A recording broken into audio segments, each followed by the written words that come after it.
sekali bisa dideteksi kalau kita memang niat untuk mencari, ya, khususnya misalnya auditor, ya. Sedangkan kalau real, karena dia itu memang ada buktinya, gitu ya, aktivitasnya benar-benar dilakukan dan lain-lain, maka akan lebih sulit untuk dideteksi, gitu ya. Dan kemudian yang minggu lalu dijelaskan juga kalau accrual itu komponennya ada dua, ya, discretionary dan non discretionary. Kalau kita lihat di file yang panduan perhitungan NM, di situ kelihatan kalau TACC itu total accrual, berarti ini ya. Jadi accrual ini komponennya dua, discretionary dan non discretionary. Jadi bisa disingkat total accrual sama dengan DA plus non NDA, ya. Nah, yang dianggap sebagai earnings management, ya, itu adalah yang discretionary-nya, ya. Jadi kalau yang non discretionary itu adalah aktivitas atau penetapan kebijakan akuntansi yang memang sudah diatur atau ada pilihannya di standar. Misalnya kita tinggal pilih FIFO atau average, ya, untuk metode perhitungan inventory, apa ini aliran biayanya, kemudian depresiasinya pakai apa ini, apa itu namanya, SDDP atau yang dirata setiap tahun, ya, tinggal dibagi berapa tahun, ya. Nah, sedangkan kalau yang discretionary accrual itu adalah accrual yang ditetapkan sendiri oleh manajemen. Misalnya usia aset, ya, terus persentase piutang tidak ditagih, kemudian persentase apa nih, garansi, ya, beban garansi itu mau diakui berapa. Nah, itu kan tidak ada batasnya, ya, di sana tidak ditetapkan dia harus 0% dan seterusnya. Jadi yang kebijakannya itu benar-benar ada di tangan manajemen, itu dalam kelompok yang discretionary accrual, ya. Nah, gimana kita bisa membedakan mana yang accrual discretionary, mana yang non discretionary? Nah, nanti di perhitungan itu akan dijelaskan, ya, kita nyari total accrualnya itu dari mana. Nah, itu ada rumus lagi, ya. TA itu total accrual bisa dicari dari net income dikurangi CFO, ya. Jadi kalau kita tahu laporan arus kas itu kan memang diambil dari laba-rugi, ya, dari aktivitas perusahaan untuk menunjukkan kinerjanya. Maka kita bandingkan antara net income dengan CFO. Nah, itu kita dapat nilai total accrual dari rumus ini nanti. Nah, nanti di Excel pasti ada variabel-variabel ini, ya, net income dan CFO. Nah, kemudian kalau yang real earnings management, memang dia lebih sulit untuk dideteksi, tapi kemudian seperti biasa kalau research itu selalu berusaha untuk menggali. Kita bisa kok sebenarnya mendeteksi RTM, ya, dengan cara yang tadi menganalisis antara sales, production, dan discretionary expense. Ya, kalau sales itu berarti aktivitas realnya tadi, ya, untuk mendorong penjualan dengan mempermudah syarat kreditnya atau diskonnya diperbesar dan lain-lain. Kalau production tadi dia semakin meningkatkan produksinya dengan harapan unit per cost-nya menurun, ya, unit cost-nya. Atau dengan discretionary expense, misalnya yang paling mudah untuk dimainkan adalah advertising maupun R&D, karena batasannya sangat fleksibel, ya. Advertising itu kan perusahaan boleh mengakui misalnya untuk iklan, gitu ya. Beban iklan itu kan bisa aja dibebankan satu periode, bisa juga dianggap manfaatnya itu panjang, jadi tidak langsung dibebankan periode ini, tapi boleh dibagi. Karena mereka bisa beralasan iklan sekarang kan bisa aja narik penjualan di masa mendatang, ya. Maksud juga R&D, batasan untuk apakah dia layak sudah menghasilkan expected cash flow itu sudah boleh atau belum. Nah, itu biasanya manajemen yang paling bisa menentukan batasannya, dan bagi pihak eksternal itu sulit untuk memverifikasi, ya. Nah nanti jadi yang nanti kita coba menghitung adalah yang accrual dulu ya, walaupun di situ kalau kita lihat datanya bisa untuk menghitung real EM. Jadi untuk yang real bisa Anda coba sendiri, sedangkan yang accrual kita lakukan bersama-sama ya. Terus sekalian aja saya nggak ketinggalan nanti di akhir. Tadi beberapa pertanyaan sudah bisa terjawab oleh presenter gitu ya.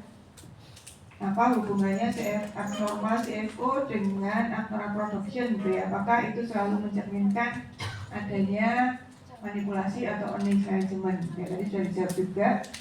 Termasuk harus dilengkapi dengan analisis, ya, analisis antar komponen keuangan yang lain. Kemudian kalau regresi apakah cukup stabil untuk memprediksi gitu ya? Nah memang salah satu alat yang bisa diandalkan atau yang memang dipakai untuk mengidentifikasi ini adalah untuk mencari pola. Dan regresi itu memang salah satu alat yang digunakan untuk mendeteksi adanya earnings management dengan model bisa Jones yang bisa DKW tadi, Rojo Duri dan lain-lain, asalkan dia memenuhi asumsi klasik. Ya tadi misalnya homogenitasnya memenuhi, normalitasnya memenuhi dan lain-lain. Kemudian apa tadi? Bagaimana jika dipengaruhi oleh faktor eksternal? Nah, misalnya krisis, ya. Kalau krisis maupun COVID, biasanya pasti ada riset yang tersendiri, gitu ya, karena kondisi eksternal yang harus diperhitungkan ketika melakukan manipulasi laba.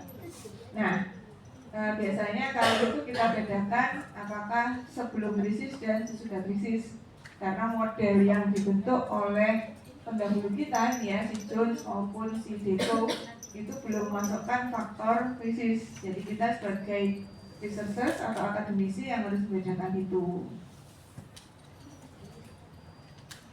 Kemudian apakah yang lebih berbahaya dari discretionary ya?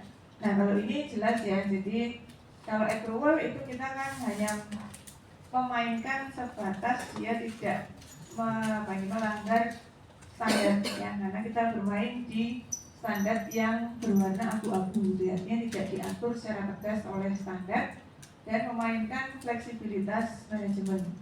Jadi tidak sampai melanggar atau melakukan fraud. Tetapi kalau real EM, kalau dia kebablasan, jadinya bisa ke ujungnya jadi fraud. Ya, jadi beberapa riset juga kalau earnings management sering membedakan ya langsung apakah EM-nya actual atau real. Nah, ada riset yang menghubungkan dengan reputasi perusahaan. Ya, ternyata yang lebih berpengaruh ke reputasi itu adalah yang real activities. Ya, kalau dievaluasi secara jangka panjang. Karena itu dampak langsung ke operasionalnya mereka. Ya, jika dilakukan berkesinambungan pasti akan memberikan dampak. Ya, kalau accrual itu ketika dia melalui beberapa periode harusnya akan mencerminkan ke kondisi yang sesungguhnya lagi. Ya, karena accrual kalau Anda pelajari di perbedaan perhitungan di standar yang metode akuntansi, dia akan kembali ke hasil yang sama. Oke, kita lanjutkan untuk presenter 2 ya.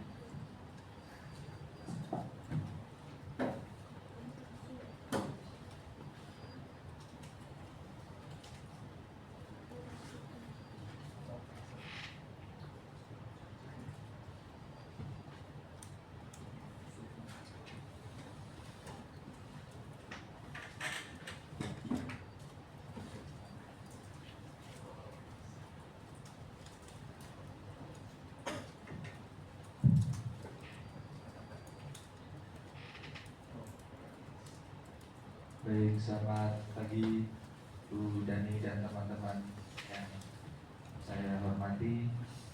Kami dari kelompok 4 izinkan kami memaparkan hasil dari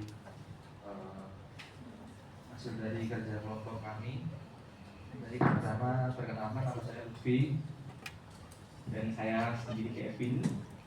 Ya baik, akan kami mulai pertama-tama akan dijelaskan oleh dari kelompok kami. Oke, selamat pagi semua. Sebenarnya saya cukup speechless dari di depan sini karena secara nggak terduga bahan yang mau saya bawakan itu ternyata sudah di-cover semua sama Bu Dani barusan.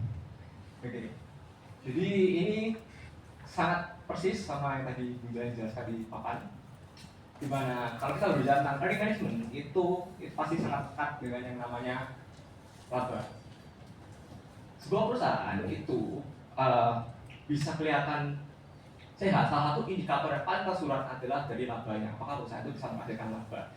Dan kita semua tahu bahwa laba itu kan bisa dipoles, dan metode poles itu adalah yang disebut dengan earning management. Dan earning management itu ada dua, yang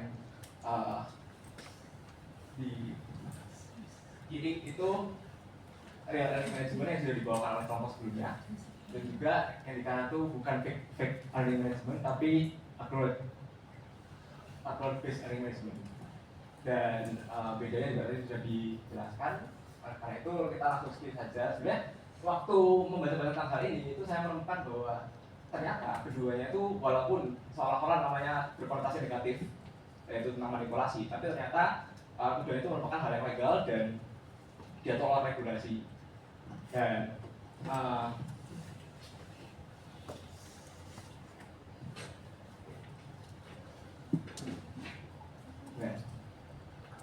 untuk di bagian REM itu kita juga sudah dijelaskan oleh kelompok sebelumnya, itu ada 3 model, ada 3 praktik yang umum, dan itu punya rumusnya sendiri-sendiri. Nah, tapi untuk yang versi aku sudah juga disinggung minggu lalu, itu kita hanya memakai satu rumus, yaitu rumus Jones yang ada di panduan yang di ULS. Nah, di sini ada 2 rumus Jones, di mana Jones yang pertama itu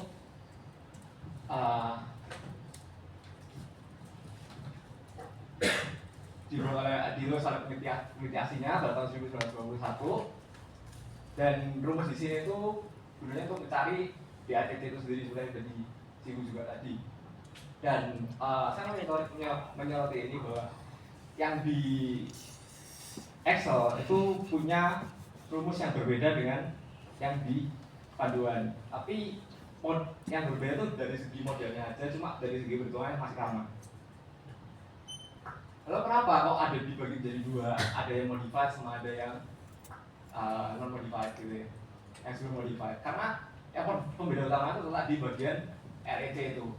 Jadi karena REC itu dinilai sangat mudah untuk dimanipulasi, jadi perusahaan itu bisa seolah-olah mengakui pendapatannya sebesar 150 juta misalnya, lalu tiba-tiba padahal piutangnya itu dia mengakui penjualan 150 juta, cuma ternyata cashnya itu masih sedikit, cuma sebagian besar itu berupa receivable.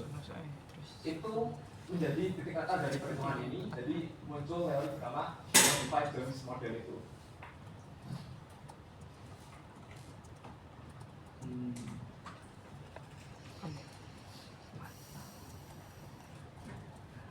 Di briefing dulu lah enak. Di briefing. Next kita lanjut ke perhitungan dari Excel.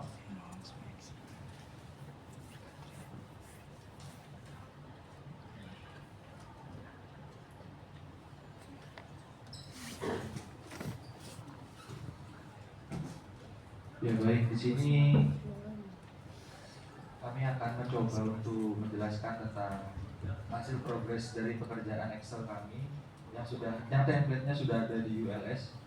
Nah, jadi bisa kita lihat di situ kan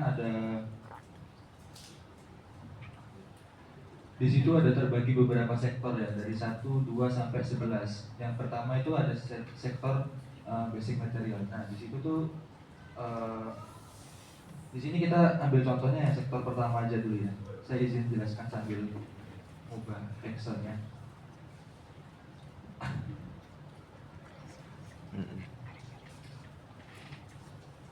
Keren loh interviewnya. Explain. Baik, kalau yang bisa kita lihat di Excel itu kan di template-nya kan sudah ada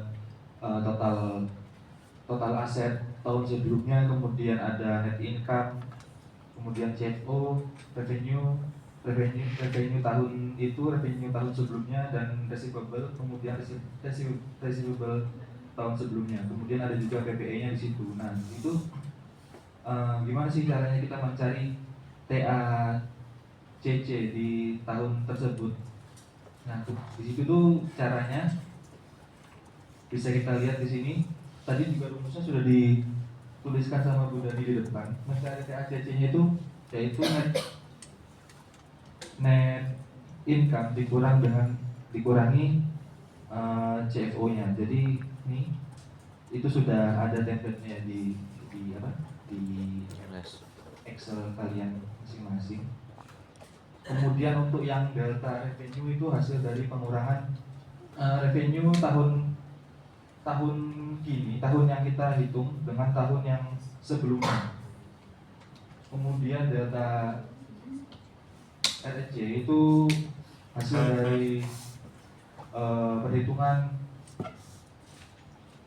piutang atau receivable tahun ini dikurang dengan tahun sebelumnya. Itu ini semua sudah ada di template-nya. Nah, kita lanjut ke perhitungan berikutnya. Nah, ini perhitungan yang ada di kolom biru ini nanti akan menjadi dasar untuk kita meregresi dan kita bisa tahu hasil dari DAC, NDA dan DACC selanjutnya. Jadi kita ambil contoh di sektor yang pertama yang di basic material, karena itu sudah ada di template-nya. Tapi kita di sini mau nguji lagi gimana sih caranya kita biar bisa dapat yang intercept, kemudian yang 1 per TA total aset tahun sebelumnya dan delta revenue per total aset tahun sebelumnya, kemudian PPE per total aset tahun sebelumnya. Nah, di sini saya akan masih mencoba untuk ngasih tahu caranya dan sekalian membuktikan hasil dari jawaban yang sudah ada di template-nya. Jadi intercept itu tuh ditemukan dengan cara kita itu pertama itu kita meregresi data-data yang ada di dalam kolom-kolom yang warna biru ini. Jadi caranya itu ya saya tunjukin. Jadi kalau di Excel caranya kita meregresi itu kita bisa buka di data, kemudian data analis, kemudian kita cari yang regression, kemudian kita klik dan oke. Nah di sini nanti kita bisa pilih variabel Y dan variabel X-nya. Karena kita mau ngambil yang sektor 1 di tahun 2020, jadi kita variabel Y atau variabel dependennya itu kita pilih yang kolom biru yang TACC per total aset tahun sebelumnya. Jadi itu kita blok aja gini. Kelihatan nggak? Kelihatan.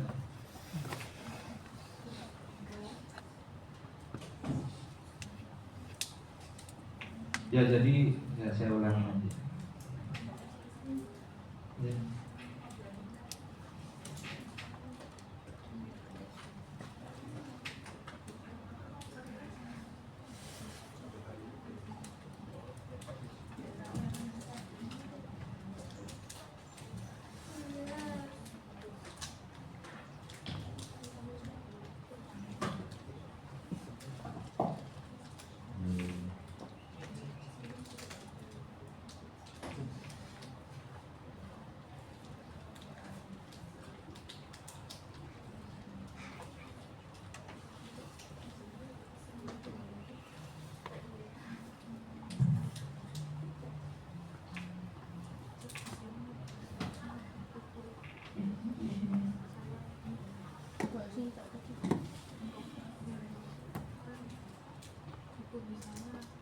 Nah ini kalau kita perhatikan di sheet yang paling depan ya. Nah sheet paling depan ini kalau misalnya data, jadi dibayangkan kalau Anda yang sudah skripsi kumpulin data, gitu ya. Kemudian, nah kalau ini kemudian sebenarnya sudah diurutkan ya. Biasanya kita menginputnya, Anda itu inputnya biasanya di sebelah sini tahunnya, ya terus ini emitennya, kodenya. Misalnya AALI gitu ya, atau Antam. Nanti Antam tahun 2000, 2001, 2002 gitu ya. Nah, kemudian sebelum kita kalau mau menghitung EM itu harus diurutkan dulu. Ya, jadi di sini sudah ada petunjuknya. Ya, urutkan berdasarkan tahun. Ya, jadi di sort kolomnya berdasarkan tahun. Kemudian urutkan berdasarkan sektor.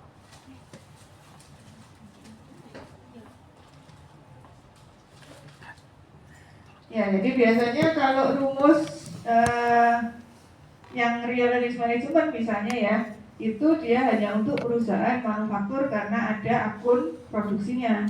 Ya, tapi kalau yang accrual zones atau modified zones itu setidaknya dia harus punya receivable ya, di situ revenue dan receivable. Nah biasanya kita tetap mengeluarkan untuk industri yang sangat berbeda, misalnya keuangan maupun perbankan. Nah makanya di situ urutkan berdasarkan sektor. Jadi dia akan kelihatan perilakunya untuk setiap sektor. Nah setelah diurutkan, biasanya kita harus lihat ada nggak sih Excel-nya itu yang bolong gitu ya, artinya ada yang tidak terisi atau sudah terisi semua. Kalau ini karena sudah di cleaning ya datanya. Nah data yang nanti data mentah itu yang sisi kiri ini ya. Nah ini kita bisa dapat di laporan keuangan. TA ini adalah total aset, yang NI adalah net income, ini cash flow, ini revenue tahun T, ya. Sebelahnya revenue T-1 berarti revenue tahun sebelumnya. Kemudian sebelahnya lagi receivable tahun T, tahun sekarang, tahun penelitian Anda yang mau diteliti, dan T-1. Tuh. Nah, kemudian kalau yang pakai zones berarti kita hanya perlu data sampai yang revenue ya, karena nggak ada receivable-nya. Tuh. Terus karena modelnya itu kita seperti yang sudah ditulis tim presenter ya, ada TA dibagi aset ya. Jadi A itu aset. Jadi biasanya kita kalau nominalnya besar rupiah maupun dolar, biasanya dibagi dengan asetnya supaya angkanya tidak besar. Jadi dibagi, tapi semua variabelnya harus dibagi, ya. Maka kita harus hitung satu-satu dari nilai yang kita dapatkan dari laporan keuangan. Makanya di sini ada kolom yang di warna biru. Jadi sebelum melakukan regresi kita hitung satu-satu per variabelnya. Jadi total TACC per total asetnya, ya. TACC itu total accrual. Tadi sudah dijelaskan ya, total accrual dapatnya dari net income dikurangi CFO. Coba dilihat mana tadi total accrualnya di sebelah ini ya. Nah ini TACC nya kan ada di kolom total accrual. Jadi waktu mau dimasukkan ke model, TACC nya harus dibagi total aset, ya. Kemudian rumusnya lagi di situ yang kedua 1 per aset. Jadi ini kita masukkan lagi, ada kolom 1 per TA-1, ya dihitung satu-satu. Kemudian X2-nya itu adalah delta revenue. Ya, delta revenue itu adalah revenue tahun sekarang dikurangi revenue tahun sebelumnya. Nah, tadi kan sudah didapat ada 2 data ya, rev T dan ref T-1. Berarti delta refnya di sini juga bisa dihitung, delta ref. Nah ini dikurangi revenue tahun T dikurangi T-1.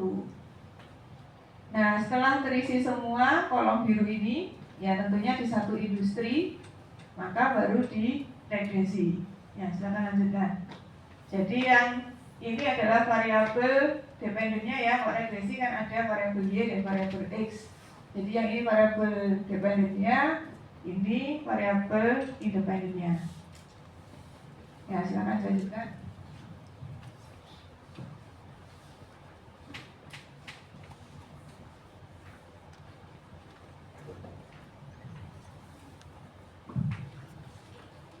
Baik, terima kasih Bu Dani. Izin saya lanjutkan. Saya lanjutkan cara regresi jadi. Setelah kita ketahui seluruh variabel, yaitu yang ada di kolom biru ini tadi. Yang pertama ini TACC per yang ini variabel Y atau dependent. Kemudian ini variabel X1, X2, dan X3. Jadi yang akan sementara ini akan kita hitung untuk meregresi ini ada 4 variabel ini. Jadi caranya tadi kita ke data, kemudian pilih data analisis, kemudian scroll aja, cari yang regression.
Oh, caranya bisa kalian search ya, search.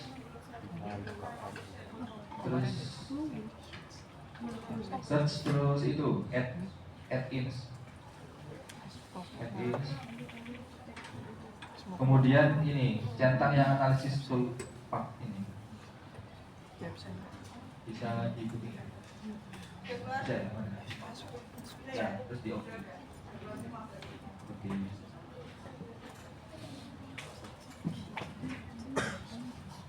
Oke, saya lanjut. Jadi pilih data analisis, kemudian scroll, cari yang regression, kemudian klik OK. Nah, di situ kan ada variabel input Y sama input X kan. Jadi kalian input aja yang Y-nya dulu. Yang Y itu pilih dari sektor 1 yang T, kelihatan ya?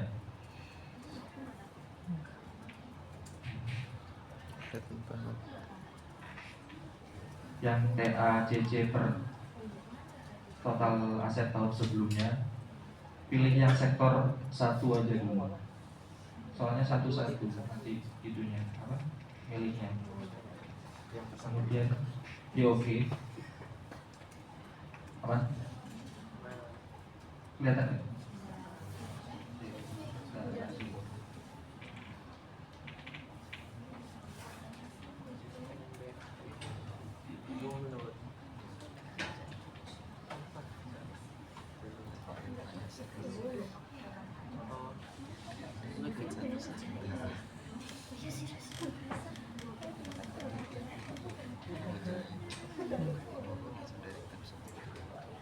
Bisa diikuti semua nggak? Kelihatan nggak? Nggak kelihatan. Sini.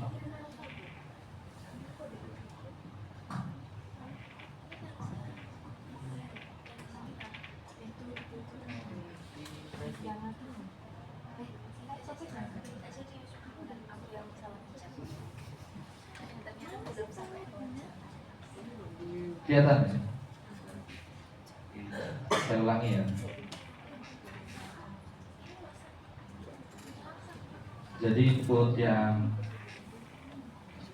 variabel Y-nya bisa dilihat di situ dari sel nomor R2 sampai R12. Kemudian di OK aja. Terus lanjut ke variabel X. Nah, variabel X-nya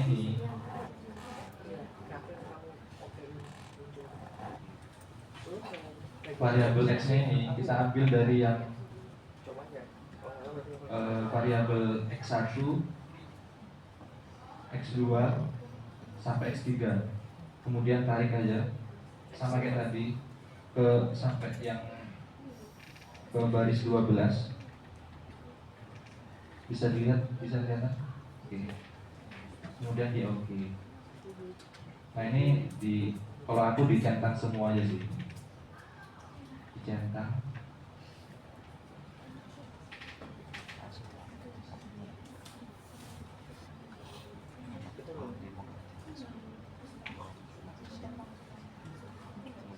Sudah, ada yang ketinggalan?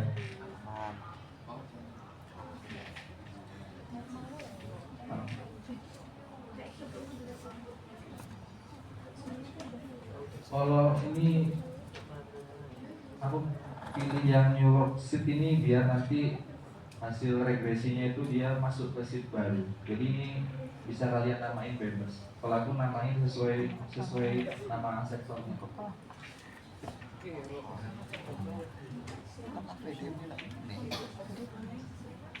Oke. Nama sektornya ini basic material.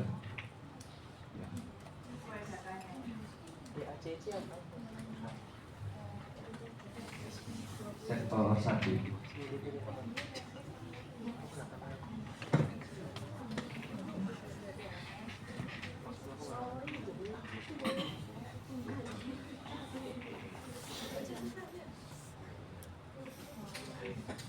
Bisa ngikuti apa ada yang kurang jelas? Next ya. Oke. Gimana? Next ya. Oke. Nah, kalau ini sudah dicentang semua, kita oke. Nah, nanti dia masuk ke sheet baru. Tuh.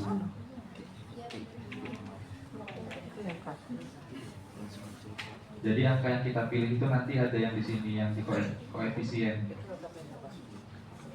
yang intercept, variabel x variabel 1, 2, sama 3. Itu kalian copy aja. Kalian copy, terus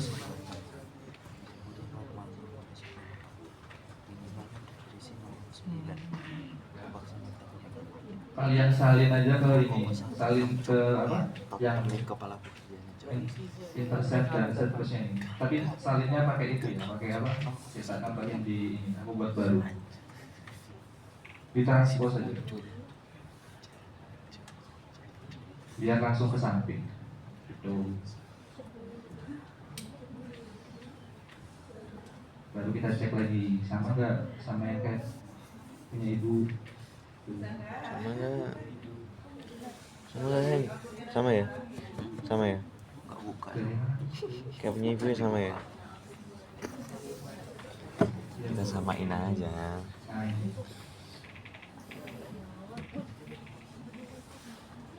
Ambil yang koefisien ya guys. Oke. Bisa ngikuti kan? Aman kan? Lumayan.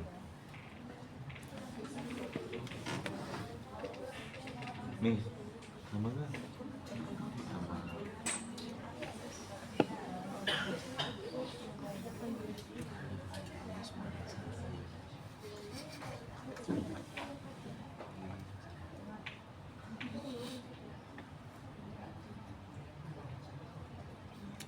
Bin.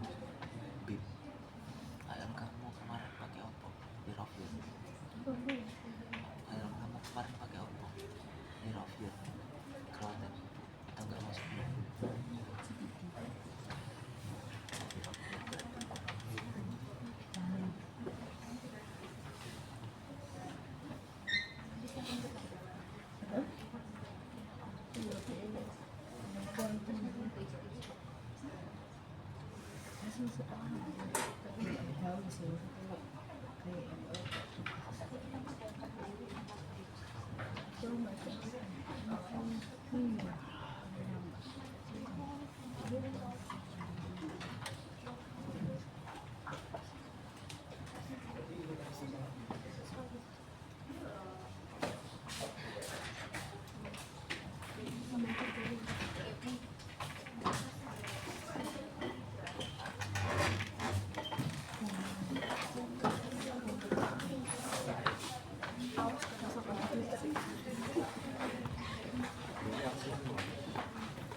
Ngomong banget sih.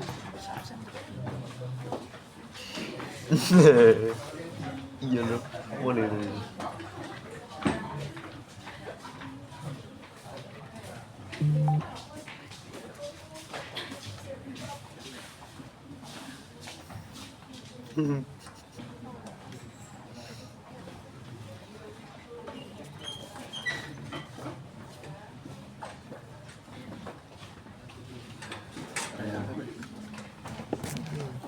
Mulai.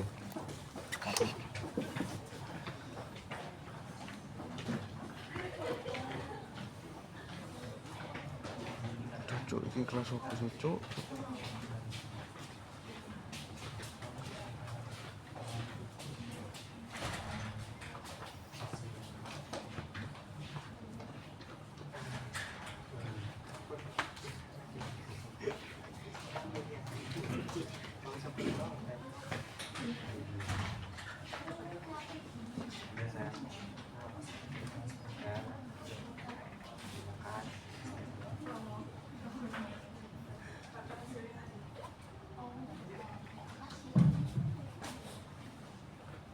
Ya, hasilnya yang kolom, nah itu ya, di kolom yang koefisien hasil regresi diambil yang koefisien itu untuk mendapatkan, jadi angka intercept itu adalah angka alfa ini, Kemudian koefisien yang variabel 1 berarti itu adalah mengisi angka beta 1. Kemudian koefisien variabel 2 berarti itu adalah angkanya beta 2. Terus koefisien variabel yang ketiga itu berarti angkanya beta 3. Berarti angka-angka itu untuk menghitung ini, untuk menghitung TACC-nya, total accrual-nya. Ya, jadi angka koefisien itu untuk dimasukkan ke model ini. Oke, terus berarti cara pindahnya gimana tadi? Sudah bisa?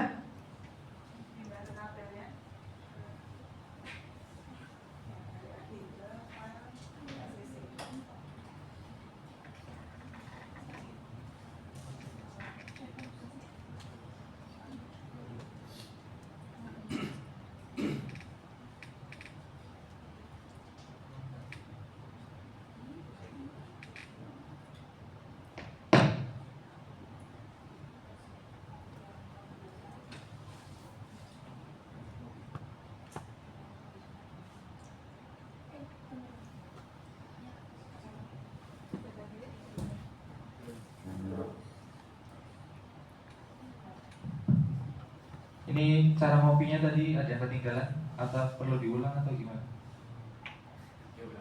Diulang ya? Ya ini kan sebenarnya datanya kan sudah ada di template ya. Cuman kami di sini cuman pengen apa ya? Buktiin aja gitu. Kalau angkanya itu cara yang kami pakai itu sesuai sama yang di template gitu. Jadi untuk yang selanjutnya, sektor-sektor selanjutnya itu bisa kalian isi sendiri pakai pakai cara yang sudah kami jelaskan ini tadi gitu. Nah, jadi cara ngopinya ini tadi gini. Bisa kelihatan? Yang koefisien. Terus dari intercept sampai variabel 3 itu copy aja. Kemudian masuk ke file yang DACC. Kemudian kalian copy aja di sini. Tapi kopinya ini pakai yang transpose biar datanya itu langsung ke samping gitu. Biar nggak copy satu-satu gitu. Tapi tinggal rapiin aja nanti gitu. Kayak ini muncul ada garis. Kayak muncul ada garisnya di bawahnya, ini tinggal dirapiin aja gitu. Terus nanti kalau sudah tinggal pilih semua, baru di drag ke bawah.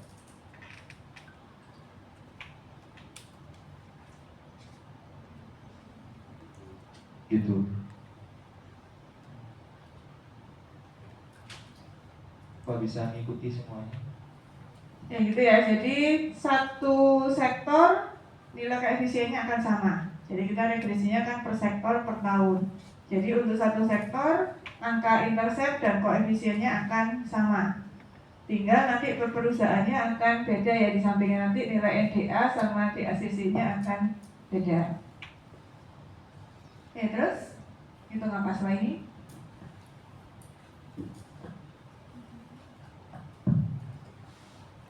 Nah setelah itu kan kita ngitung NDA dan DACC. Cara ngitungnya, karena di sini sudah ada rumusnya, sebenarnya tinggal drag aja sih ke bawah. Tapi saya jelasin lagi lah. Rumusnya itu terdiri dari apa aja. Ya. Nah ini rumusnya. Untuk W2 itu berarti intercept ditambah hasil perkalian dari 1 per total aset tahun sebelumnya dengan dikalikan dengan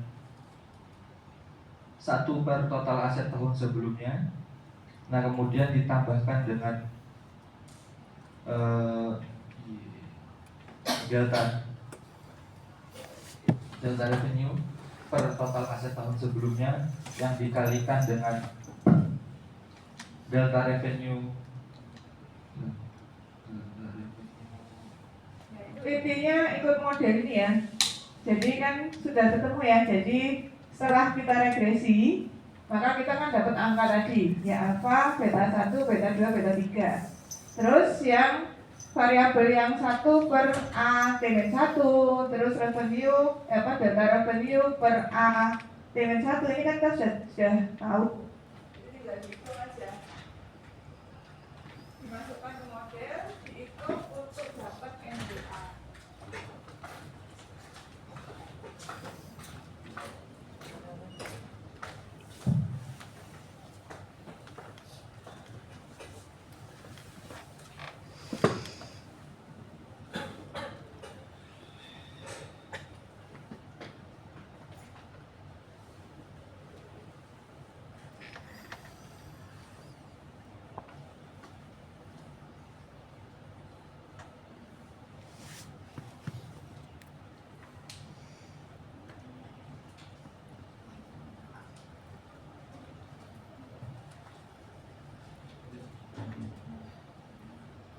Nah, setelah mengetahui NDA-nya, kita bisa menghitung DACC-nya. Jadi DACC-nya itu hasil dari TACC per total aset tahun sebelumnya. Yang ini dikurangi dengan NDA tadi. Jadi ketemu hasilnya.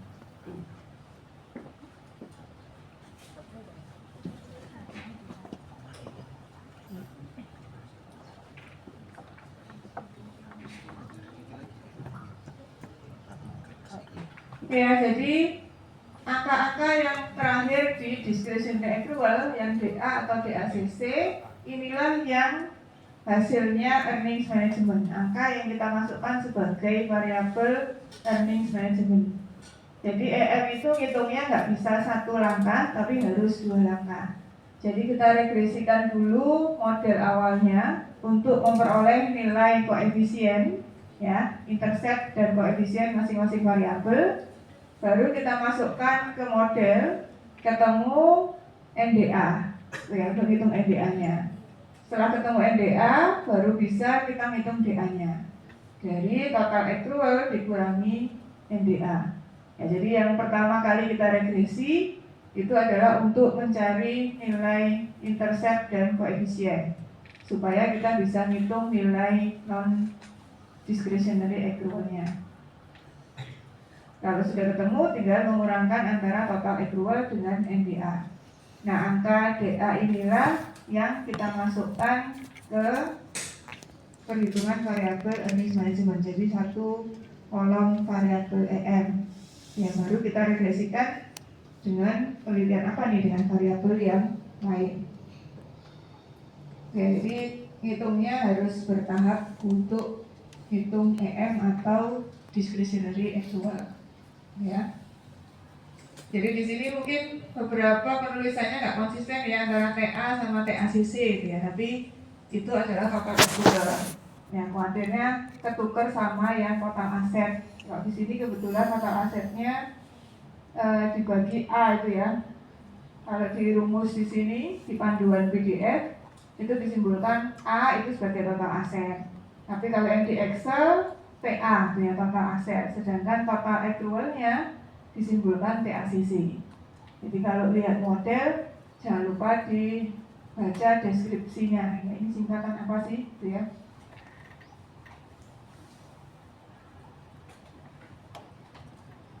Ya, ada yang menemukan angka yang berbeda?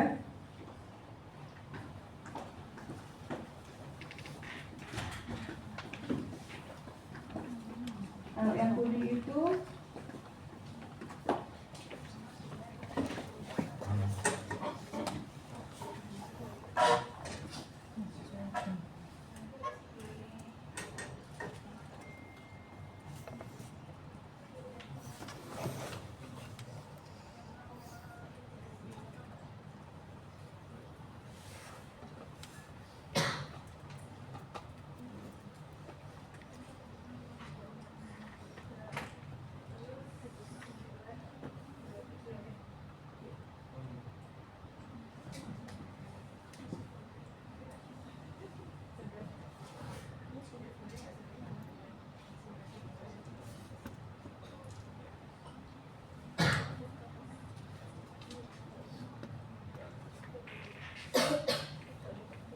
Baik, untuk yang warna kuning ini, kolom warna kuning di ACC Jones yang dari SPSS itu nilainya itu bisa diambil dari, kita buka yang file hasil regresi tadi ya, kita buka, nah kita ambil dari sini residual ini, bisa dicocokin aja, nilainya di situ sama. Mungkin agak beda karena pembulatan.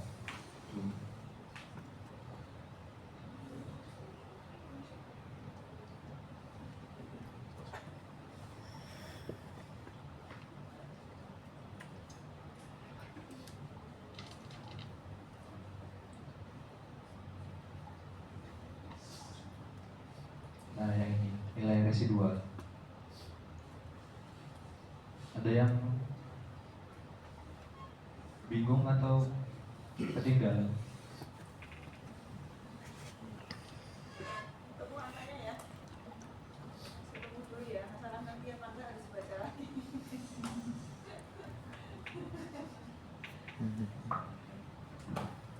Ya cukup ya, presenter, makasih. Ya, jadi begini cara menghitungnya, ya. Kalau dalam penelitian kuantitatif, semuanya variabel atau semua yang mau kita teliti itu harus bisa diproksikan dengan angka-angka. Ya, nah ini salah satu cara menghitung earnings management. Nanti mungkin kalau lebih advance lagi dibedakan dia ini EM yang mana, apakah dia yang maximization atau minimization. Nah biasanya bisa dibedakan dari hasil angka DA-nya itu. Kalau positif ya bisa jadi dibaca oh berarti itu EM yang maximization. Kalau nilai DA-nya negatif berarti dia menggunakan pola yang minimization. Ya silakan nanti kalau sudah mulai skripsi atau yang sudah skripsi dicari via literaturnya. Jadi ini sebagai pembuka wacana. Atau untuk menghitung EM bisa pakai regresi bertahap tadi, bisa juga pakai nilai residualnya.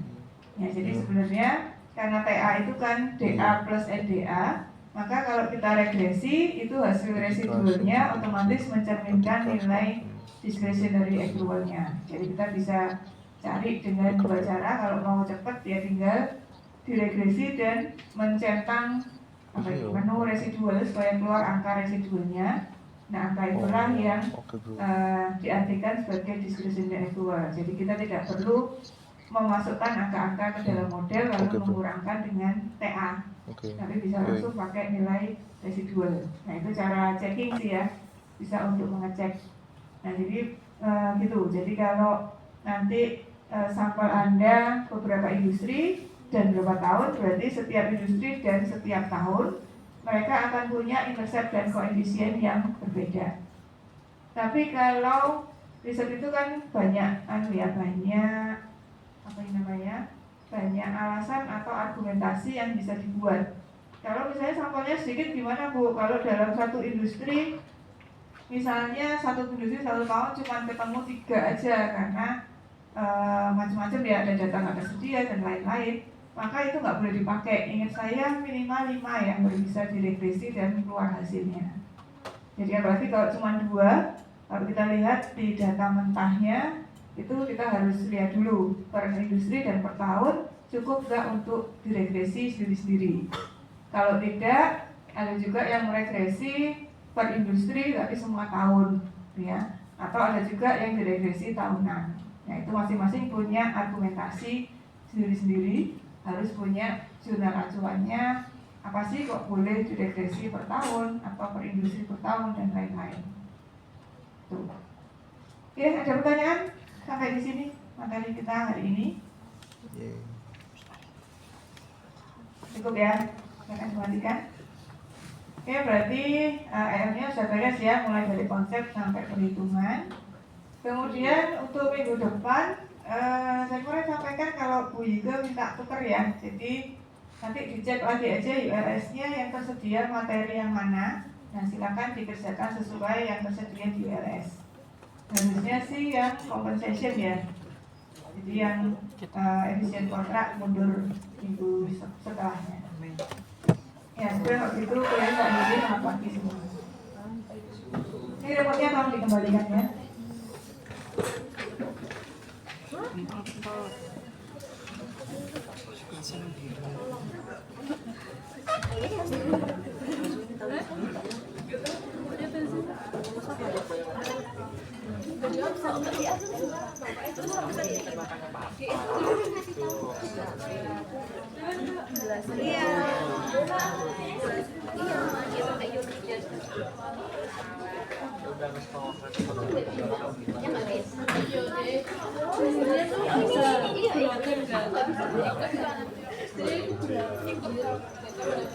Aku ikut kan? Aku telat.